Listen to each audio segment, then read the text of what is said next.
Halo, bertemu lagi dengan aku Sutaro Tidur. Hari ini aku mau reading untuk zodiak Pisces ya. Energinya terkait tentang pesan penting untuk kamu di bulan Oktober 2022. Oke, seperti biasa sebelum aku mulai, aku ingin memberitahukan bahwa readingan aku ini energinya kolektif. Artinya tidak semua orang akan resonate atau cocok dengan energi pembacaan yang aku bacakan. Energi juga bisa kebolak-balik, itu yang biasa disebut vice versa. So, bila mana misalnya readingan ini gak resonate, gak cocok untuk kamu, gak usah baper, apalagi marah-marah di komen. Ingat ya, ini cuma general, bukan personal, jadi tolong bisa bedakan. Kalau memang dirasa gak resonate, berarti energinya bukan untuk kamu ya, simple sebetulnya. Itu aja. Buat kalian yang ingin readingan ini akurat 100%, kalian bisa melakukan personal reading dengan aku dengan menghubungi WhatsApp aku yang ada di description box bawah ya. Untuk syarat, ketentuan, serta biayanya bisa langsung chat WA aku aja. Oke, sebelum mulai izinkan aku terlebih dahulu untuk berdoa ya.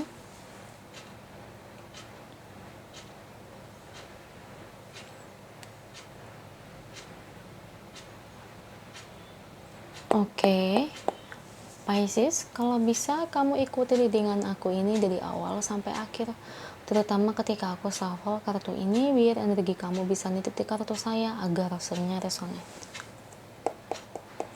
Kita lihat ya Pisces ya, energinya terkait tentang pesan penting untuk kamu ya, zodiak ikan di bulan Oktober 2022.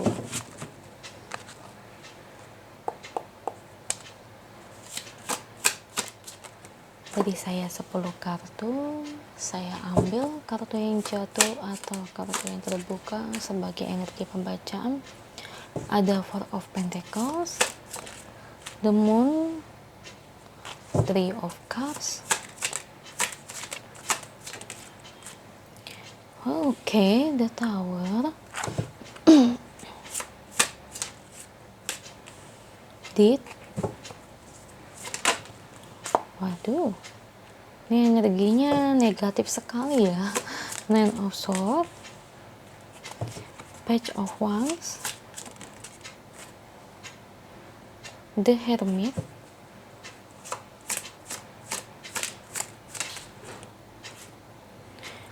Five of Cups,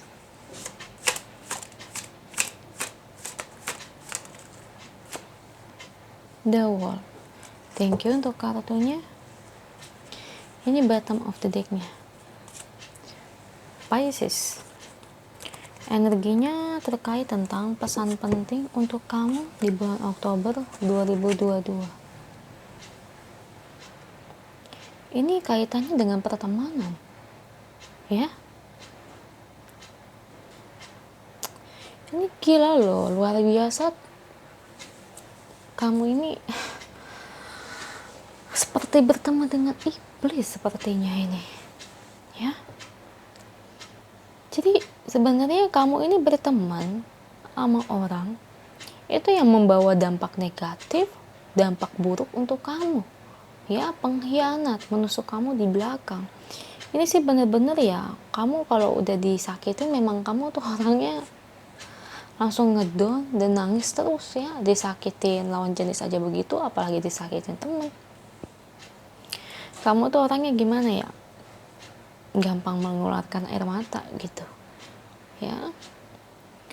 Kalau kamu belum ngerasain energinya, belum terjadi, kayaknya kamu harus hati-hati ke depannya ya. Saya ngerasa meskipun di bulan Oktober ini nggak terjadi, tapi bulan-bulan berikutnya ini teman kamu nih, bangkainya nih, aibnya nih, bukan aib sih tapi lebih tepatnya ya sesuatu yang dia sembunyikan, bener ya aib ya, tapi aibnya ini yang berhubungan untuk menyakiti kamu say ya. Ini nanti akan terungkap.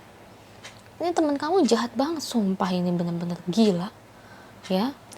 Irinya loh, irinya ini bener-bener kebangetan iri ya. Dia ini akan lebih senang melihat kamu menderita dibandingkan bahagia. Ada nggak misalnya kamu cerita sama seseorang ya yang kamu anggap kayak kakak kamu, udah kayak adik kamu sendiri, tapi bukan hubungan sedarah ya, atau mungkin orang yang kamu anggap sebagai teman baik, sahabat, tapi ketika kamu cerita kayaknya kesan dianya tuh kayak bodoh amat atau kelihatannya simpati, tapi kayak kamu ngeliat dia tiba-tiba kayak senyum gitu. Pasti kamu pernah ngeliat, cuman kamu itu kayak pura-pura nggak peka, atau mungkin kamu ngerasanya kayak perasaan aku aja. Nah itu yang kamu lihat itu tuh bener-bener itu iblis banget. Sebenarnya kamu itu bercerita hal pribadi ya, atau cerita tentang hal yang sedih yang kamu rasakan kepada teman kamu ini, dia tuh ngerasa sangat terhibur sekali. Semakin kamu menderita, dia semakin terhibur, semakin bahagia. Semakin kamu bahagia, dia malah semakin sedih. Ya, makanya aku bilang ini teman kamu ini ketemu di mana? Ya, iblis aja cuma bisa menggoda. Ya, ibarat kata setan aja cuma bisa menggoda doang. Lah, tapi kalau dia memberikan saran, ya saran untuk menghancurkan hidup kamu. Ya, bukan sarannya baik. Misalnya gini, kamu contohnya nih ya, ini contohnya aja penggambarannya. Misalnya kamu berantem sama orang tua kamu, contohnya bertengkar. Nah, dia memberikan sarannya gini, ya udah kalau kayak gitu mendingan kabur aja dari rumah. Atau hidup aja sendiri. Itu kan saran nggak baik, guys. Saran nggak baik. Yang namanya berantem sama orang tua, tiap anak kan wajar. Ya enggak, tapi nanti juga hilang dengan sendirinya. Kalau dia memberikan saran itu udah kurang ajar namanya. Kedua, misalnya penggambaran contoh kamu bertengkar sama pasangan, tapi pasangan kamu setia, misalnya nggak neko-neko, cuman namanya lagi berantem.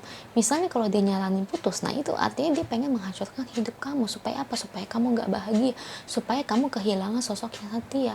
Padahal dia tahu pasangan kamu tuh orang yang setia. Ya, cuma permasalahan kamu bertengkar, dia nyuruh kamu putus, itu sih kebangetan menurut saya. Kecuali kalau pasangan kamu selingkuh. Ya, hati-hati. Tapi bisa jadi dia memberikan saran yang baik untuk mendapatkan simpati dari kamu supaya kamu percaya di awal-awal. Tapi di sini makin kemari semakin dalam hubungan pertemanan kalian, kamu bisa dijatuhkan dengan saran yang akan dia kasih. Ini makanya saya bingung, kamu ketemu orang kayak gini tuh dari mana? Ini gila ini orang ini, jahat banget, bener-bener jahat. Ya, dia tuh sebenarnya dari hatinya, dari awal dia nggak pernah menganggap kamu itu sebagai teman, ya, sebagai seseorang yang dia sayang gitu ya, sebagai kakak atau mungkin sebagai adik. Tidak ada dalam hidupnya seperti itu. Ya, dia tuh hanya ingin mendapatkan simpati dari kamu supaya kamu percaya sama dia. Karena sedari awal dia itu ngeliat kamu tuh udah benci, tapi pakai cara yang manis. Tahu nggak, cara cantik. Nah, ini cara yang dia lakukan. Ya, supaya kamu percaya sama dia, dan pada akhirnya sedikit demi sedikit kamu berbicara tentang kehidupan atau kehidupan pribadi kamu kepada dia. Jadi dia tahu aib-aib kamu. Dan dia ketika mendengarkan aib-aib kamu ya tanpa kamu sadari, dia akan sharing ke orang lain. Makanya saya ngeliat kamu itu gimana ya, jujur ya, ketika kamu akan tahu pesan penting ini, ya kamu bener-bener kayak bisa dibilang itu ngedown sih. Aku lihat ngedown banget ya. Sedihnya sedih banget karena kamu bener-bener sayang sama orang ini, ya. Jadi kayak kalau kata orang itu bener-bener kayak kehilangan sosok sahabat gitu. Tapi ya ternyata dia adalah orang yang paling pertama menusuk kamu.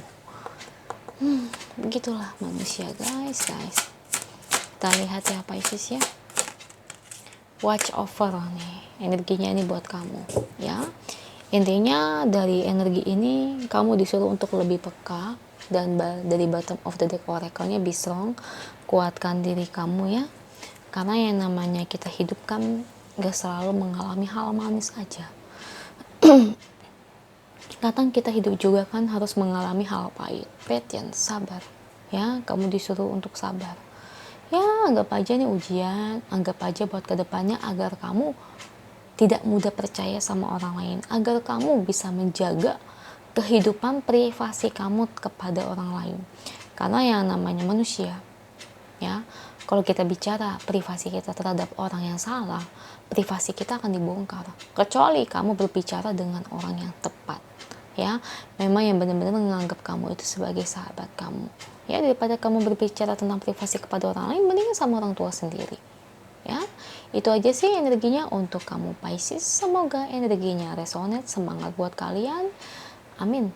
Kalau resonate jangan lupa komen di bawah, lalu bantu like, share, dan subscribe channel aku. Bye.